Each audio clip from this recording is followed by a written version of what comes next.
both the creationist and the evolutionist, both are making statements, and they both appeal to the evidence of science. And so what we've been looking at in these last couple weeks is what story is best aligned with the facts of science. When you say the second law of thermodynamics, when you say it's a law of nature, it means that it's something that scientists, 100% of the time they observe, it's always true. It always happens. How did you get from single-cell reproduction to sexual reproduction, where you had to have male and female and the complexity of that, and all that had to happen at once? What is the explanation? You will see that the evidence of science, of nature, will draw you towards a relationship with God. Now, we've been looking at the biblical account of God's creation and seeing that in contrast, not only with what God says, but with another story, and that of evolution. There are two stories, in a sense, that are both claiming to teach truth. The first story teaches that in the beginning, God created the heavens and the earth, and then it tells us of how he did that. And the second story isn't Genesis, it's of evolution. And it starts not by God, but in the beginning there was nothing, and somehow the nothing exploded and created everything, and somehow it organized itself into all the life that we see. I want to tell you, there are many who will hold to the story of evolution and say, well, that's science. And creation, well, that's religion. But what we're seeing is that that's not actually true. See, evolution is actually a statement or it's a philosophy, really, of materialism. It's the idea that the only thing that exists is what we can see in the material world, what we can test and see and manipulate. It excludes the possibility of the supernatural, in spite of the evidence. And that's not a scientific idea. There's no scientific evidence in a way to prove that there is not a God. You can't do that.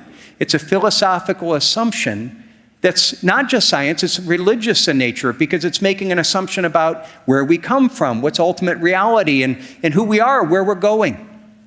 Again, it flows from the idea of philosophy of materialism.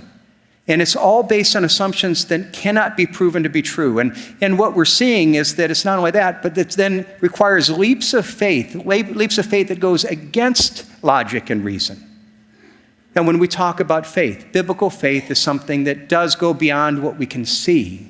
But what we've seen is the Bible calls us to a faith that while it goes beyond what we can see, it's consistent with what we can see, with science and logic. But because if God created the world, that's a statement of absolute truth. It describes what's real. And that's not just religion. You see, that's also science, and that's also history. And because it is, we should expect the evidence of nature to affirm that story. And so what we're seeing is that both the creationist and the evolutionist both are making statements, and they both appeal to the evidence of science to try to demonstrate the truthfulness of their arguments. And so what we've been looking at in these last couple weeks is what story is best aligned with the facts of science. So 3 weeks ago, we looked at part of the story in the first part of creation and God creating the universe. And we compared that with the evolutionists that said, well, the Big Bang. And what we saw is that the facts of science better align. It's more consistent with the story of Genesis, even to the point where we saw, again, evolutionary scientists admitting the facts are against them. Last week, we looked at the origin of life. How did life first begin? God said God created life. Evolutionary scientists said somehow the chemicals came together and by chance spontaneously generated life. And again, I think we saw the evidence of science is far more aligned with the story of creation, to the point where, again, you have their scientists basically having to admit that. And if you weren't with us this past month and you still have questions about, my assumptions here, I encourage you to go back, and all the messages for this past month are available online. Go and listen to them. So we see all evolutionary scientists all but admitting that the evidence of science is against them, and yet they still somehow insist that their theories are right. And we have to ask why. Let me give you another example of this. This is a quote from a guy named Louis Bonnard, who is a professor of biology at the University of Strasbourg. He said this: "Evolution is a fairy tale for grown-ups. This theory has helped nothing in the progress of science. It's useless." Now, he says this, and then he continues to basically say that in spite of this fact that it's a fairy tale for grown-ups, it should be considered accepted science that no one should be allowed to question. And you say, well, wait a second, how do those things fit together? Well, here's why. See, because he's an atheist, a materialist who starts with the assumption that there is no God, there can be no God, And since God isn't possible, we have to believe the fairy tale that goes against all logic and against all science. See, ultimately, many have chosen to believe the fairy tale, not because of, but in spite of the evidence, because it's a rejection of God. People rejected God before Darwin, before Darwinism. The embrace of Darwinism and materialism is really just kind of a new excuse for people to reject God. The problem of people rejecting God, of literally saying, I don't want there to be a God, and somehow finding an explanation to try to justify that rejection, is something that was taught about in the Bible. So, for example, look at what Paul talks about in Romans chapter 1. For the wrath of God is revealed from heaven against all ungodliness and unrighteousness of men who by their unrighteousness suppress the truth. So you're saying people are unrighteous. They want to live a life that rejects God's righteousness, so they suppress the truth. How do they do that? For what can be known about God is plain to them because God has shown it to them. How has God shown it to them? For his invisible attributes, namely his eternal power and divine nature, have been clearly perceived ever since the creation of the world, and the things that have been made, so they are without excuse. God has made himself clear in creation. And so the Bible calls us to look to the evidence of nature to be able to see God. But yet people have turned away from that because they don't want there to be a God. So then what happens? For although they knew God, they did not honor him as God or give thanks to him. They don't want him to be sovereign over their lives, but they then became futile in their thinking, and their foolish hearts were darkened. So they reject God, they choose a path of foolishness. What's that look like? Claiming to be wise, they became fools and exchanged the glory of the immortal God for images resembling mortal man, birds and animals and creeping things. Now, if you look at that, that's describing what's going on. They're claiming to be wise, but they're fools. And what does it see when they're exchanging the invisible God for images resembling? Basically, I can't believe the invisible. So our source isn't God, it's an ape that we evolved from, and that came from a fish or came from a reptile, whatever it would be. You see, it's exactly what Paul was talking about. It just is dressed a little differently. And so they're saying we don't believe in God. Why? Because ultimately, it sounds wise, but we're going to say, because I don't want there to be a God, I want to reject God, I'm going to choose to believe what even scientists will call a fairy tale for grown-ups. For many, that's the real issue. Many who claim that I don't believe God, that's the real issue, because they don't want there to be a God. They don't want to have a God who has authority over them. So they try to create another explanation for God that explains away the creation of evidence. Let me give you another quote from an honest atheist, an evolutionist, who admits that this is the real issue. This is from a guy named Thomas Nagler. And first of all, here's his honest evaluation of evaluation. He says this: for a long time, I have found that the materialistic account of how we and our fellow organisms came to exist hard to believe, including the standard version of how the evolutionary process works. The more details we learn about the chemical basis of life and the intricacy of the genetic code, the more unbelievable the standard historical account becomes. So he's acknowledging it's hard to believe. It goes against us, all the evidence, but yet he believes it. Why? Here's what he says. I want atheism to be true. It isn't just that I don't believe in God. I hope there's no God. I don't want the universe to be like that. My guess is that this cosmic authority problem is not a rare condition and is responsible for the overuse of evolutionary biology to explain everything about life, including everything about the human mind. You hear what he's saying? I mean, he's basically saying, I don't want it to be true. I want to reject God. And so therefore, what I'm doing is that I'm using this as an excuse. So let's come back and look at that. Am I overstating things? Well, we've looked at the last couple weeks. And so what I want to do today is look at that part that we looked in Genesis 1, and specifically, what does Genesis say? It says that this last couple days, that God not only created, but he created according to their kind. And so we're going to look at not only the origin of the universe, but the incredible diversity and complexity of life, and compare the evidence of creation against the evidence of evolution.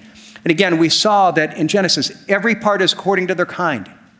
That's what God teaches, that he spoke different types of animals into existence. Darwinism teaches, no, we all started with a common ancestor. We all ultimately started with this, a single-cell amoeba, and somehow over millions of years and many countless mutations and changes, all guided by natural selection, all the life we see came from that single-cell amoeba.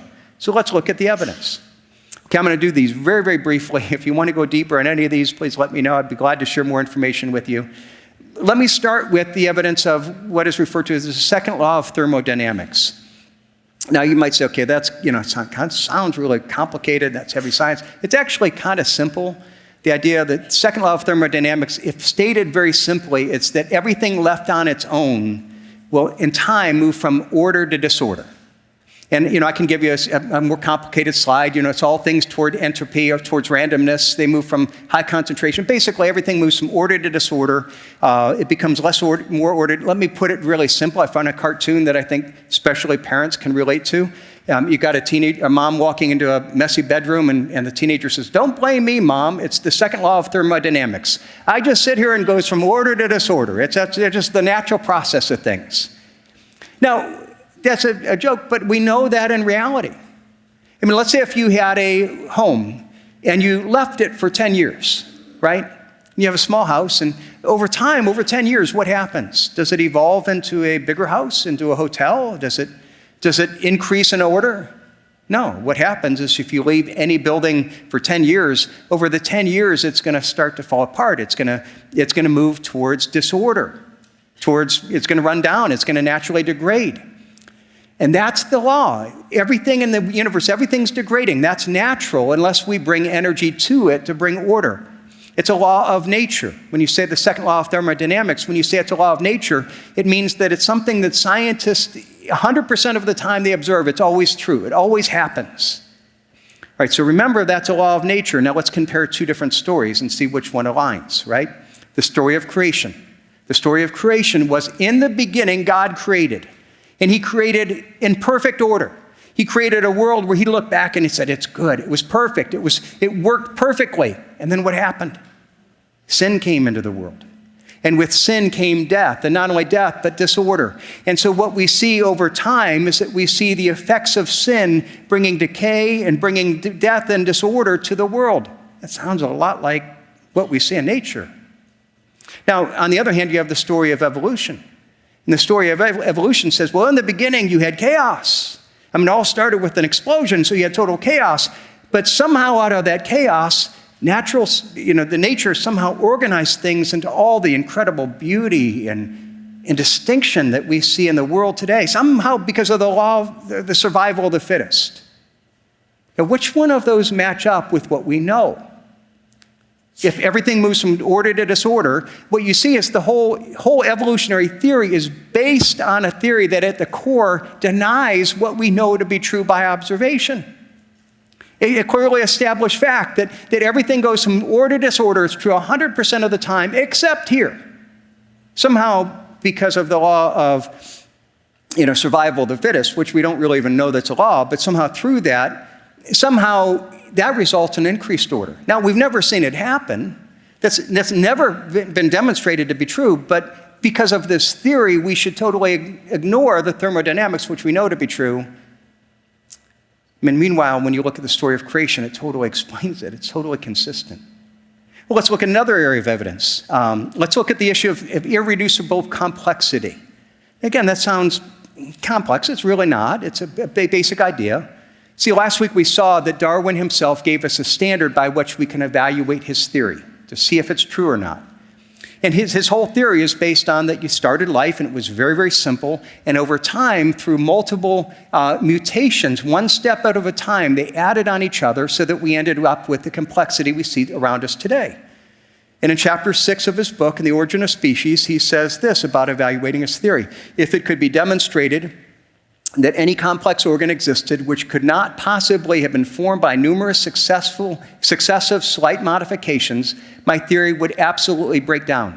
So he's saying, if this doesn't work, it's false. Now, when you say numerous slight successive modifications, what he's saying is that they have to build on each other. You can't have all, they've got to do one and then it builds on the next part. And you can't have one thing that doesn't have a purpose until there's another thing. And so let's say, let me give you an example of that, all right? Let's take a very, very simple mechanism that we know of a mousetrap. So if you think of a mousetrap, it's just got like 5 pieces that are really basic. You got the base, you've got the spring, you've got this, the trap that's actually there to kill the mouse. You got the little, dinner plate that you put the cheese on. You got the bar that you kind of hold the trap down. And that all works, right? Just 5, 6 pieces. Now, if you were missing any one of the piece, would you have a less effective mousetrap? Would you have a mousetrap that worked at all? What I think you would have is you'd have garbage. It wouldn't be like, oh, if you have 3 pieces, you have a less effective, but when you add all 5, well, then it becomes more effective. No, it doesn't work at all unless you have all of them. Now, here's the idea, is when you think of evolution, the whole part of evolution is that you've got to have, each part's got to work, and then you add another part that works. You can't have, but yet when you think of something like this, if you don't have all 5 of them come together at once, it doesn't work at all. Now, here's what you realize. When you look at not only the human system, when you look at nature itself, you're going to find countless things that are incredibly complex. And in that complexity, it involves many pieces that cannot work unless they're all there together. And there's no evidence to say, how do you get from here to here? Because from here to here, you have to have multiple things. I mean, last week we looked at this at basic human or basic cell, and you saw it's not one thing, it's many, many things that had to come together at once to create life. You look at the eyeball is incredibly complex, and there's no story of evolution because none of the parts work unless they're all there. How did you get from single cell reproduction to sexual reproduction? Where you had to have male and female and the complexity of that, and all that had to happen at once. What is the explanation? There is none. Let me even give you one more short video here for this. Here's a video. Let's take blood clotting. Okay, blood clotting is really important. If you don't have blood clotting and you get a cut, if you feel like you could bleed out with a small cut. If you have too much clotting, your blood clots in your system, it can kill you. Have you ever, none of us have thought about, what's actually involved with that? Well, here's a short description. There'll be a test on it afterwards, so write this all down, see if you remember, because of course it's really simple.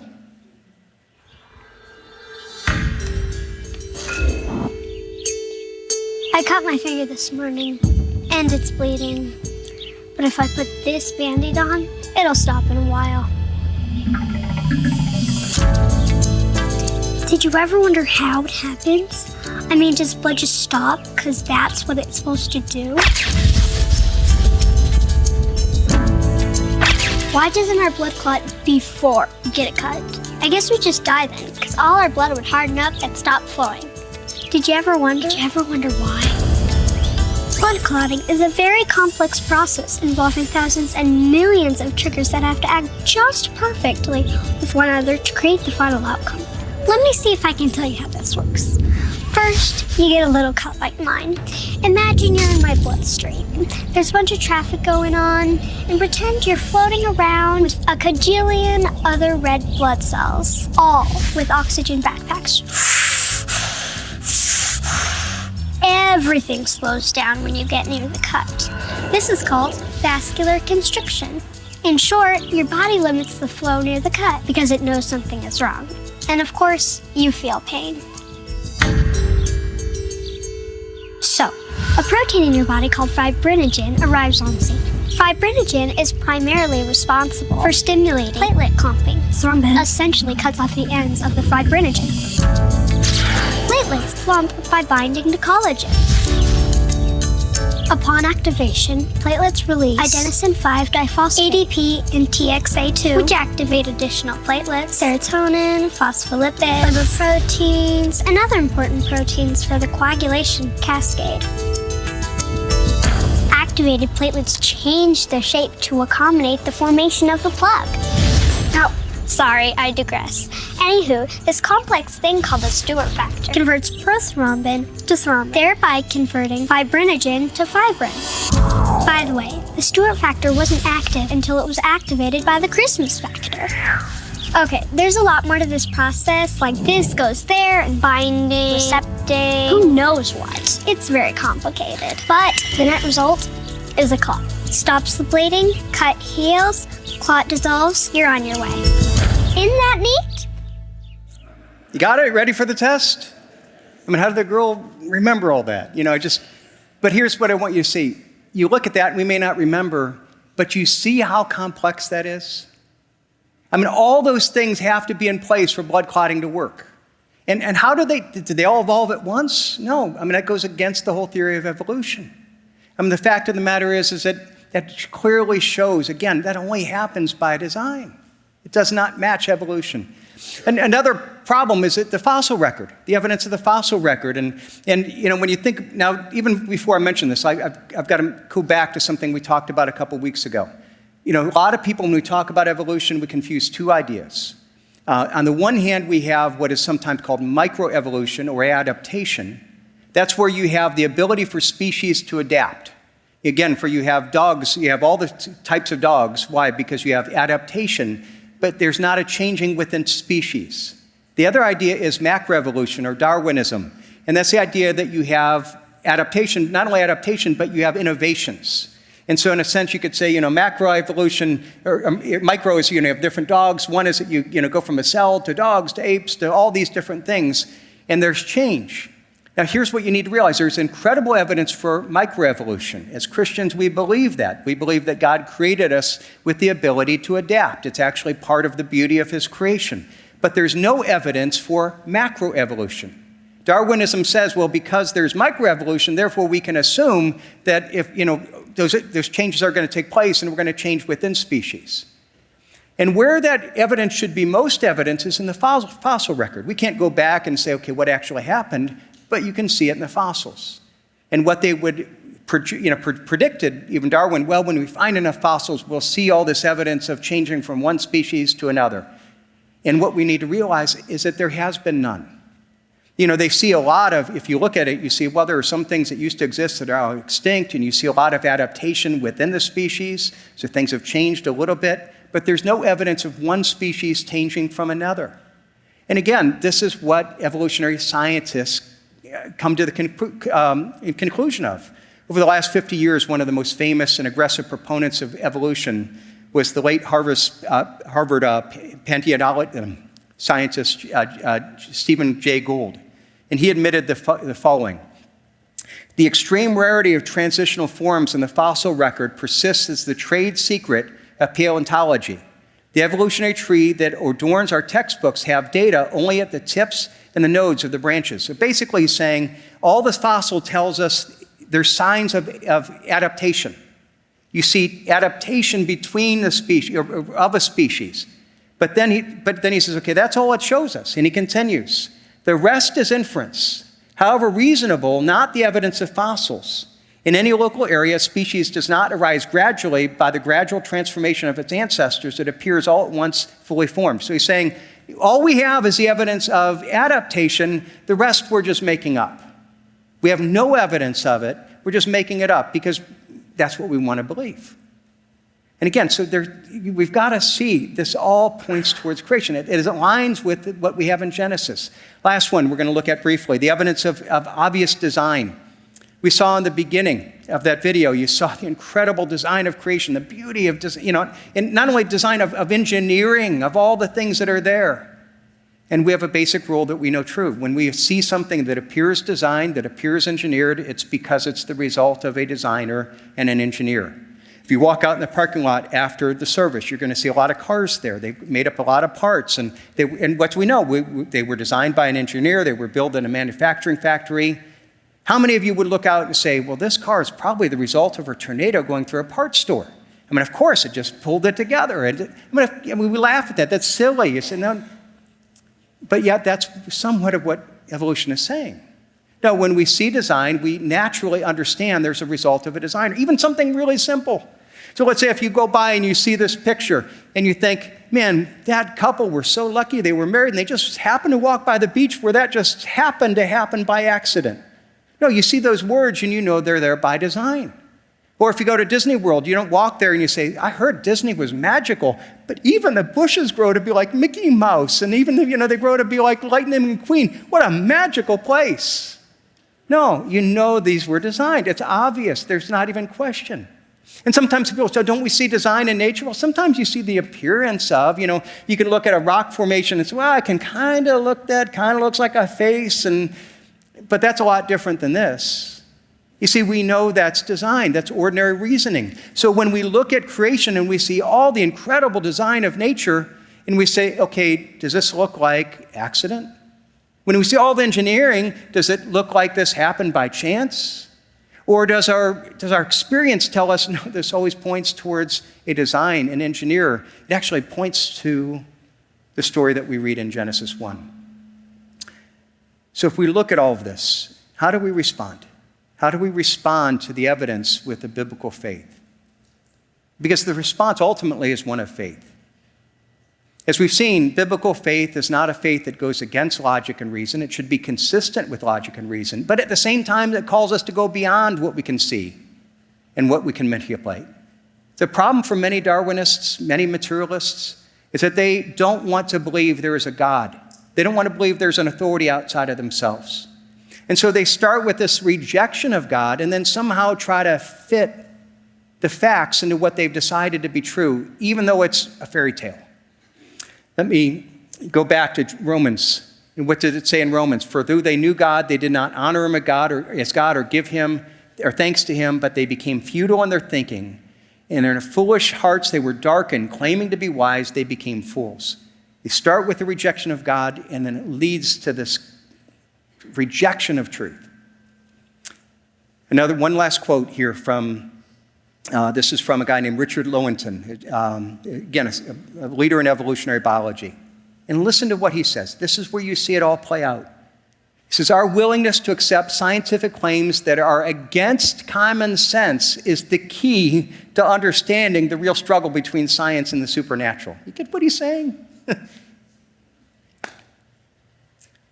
We take the side of science in spite of the patent absurdity of some of its constructs, in spite of its failure to fulfill many of its extravagant promises of health and life, in spite of the tolerance of the scientific community for unsubstantiated just-so stories, because we have a prior commitment to materialism. We've decided to something to be true, and we believe it in spite of all the evidence that goes against it.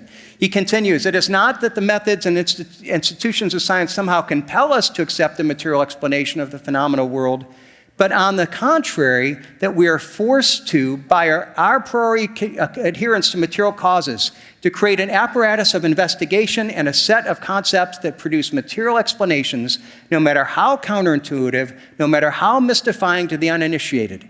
Moreover, that materialism is absolute, for we cannot allow a divine foot in the door. My friends, that's the issue that we're looking at, and we need to see it as such. Now, there may be some here that, again, that I've talked to people all the time. I don't believe in God. Here's the reason why. Okay, is that really the reason, or is it an excuse? And for a lot of people, it's an excuse, because I'll answer a question. Well, here's another argument. Here's another argument. And I'll come back and ask them, if I could prove to you there's a God beyond a reasonable doubt, would you believe? And a lot of times they struggle, because it's really not. These are just excuses. They're not reasons. Now, you may be here and you've been taught this is all true. And if that's you, I want to invite you to come and let's have an honest discussion. And I hope and pray that as you do, you're going to see that the evidence is all here. If you are really open, you will see that the evidence of science, of nature, will draw you towards a relationship with God. And it's a relationship with God that God wants to have, because not just as your creator, but as your Father God. And ultimately, as we're going to close, I'm just going to wrap up and kind of start to go to what's next, and to see the effect of creation and God's design on our worldview. This is where we're going to go in the next coming weeks. You see, because what we have to realize is we've been looking at these two stories, but what we need to see is that the question of the origin of our world and the debate between creation and evolution isn't just about biological design. It's a worldview question about how do we see our world? Are we the product of design or chance and evolution? Are the social structures that make up our society, like family and government and those things, are they just the result of evolutionary thinking and we somehow continue to improve on them, or are they shaped and designed by a loving creator? Is morality and ethics, is that something that we're evolving and we evolve about our view of this because we're growing? Is it the product of evolution, or did God design those from the beginning and weave them into creation? You see, from a biblical worldview, we do not evolve. And therefore, the pinnacle of morality is revealed by God in the Bible, and becoming a healthier and more mature person in culture doesn't mean that we evolve to a newer state, we learn new things, but it means that we understand what we were created for.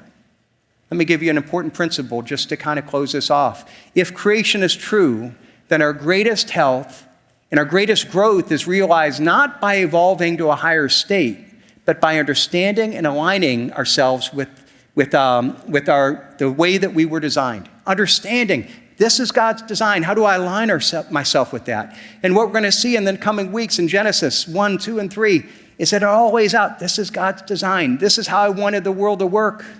Understand it, align yourself, live to it. And I look forward to kind of unpacking that and exploring that in the weeks to come. There's some incredible beauty, not only in biological creation, but in the design that he brings to every other area of life. If you have a question about the message, Community Church, or Jesus Christ, send us a text to 330-400-3242. You can learn more about our events and community groups at ccpl.life/connect.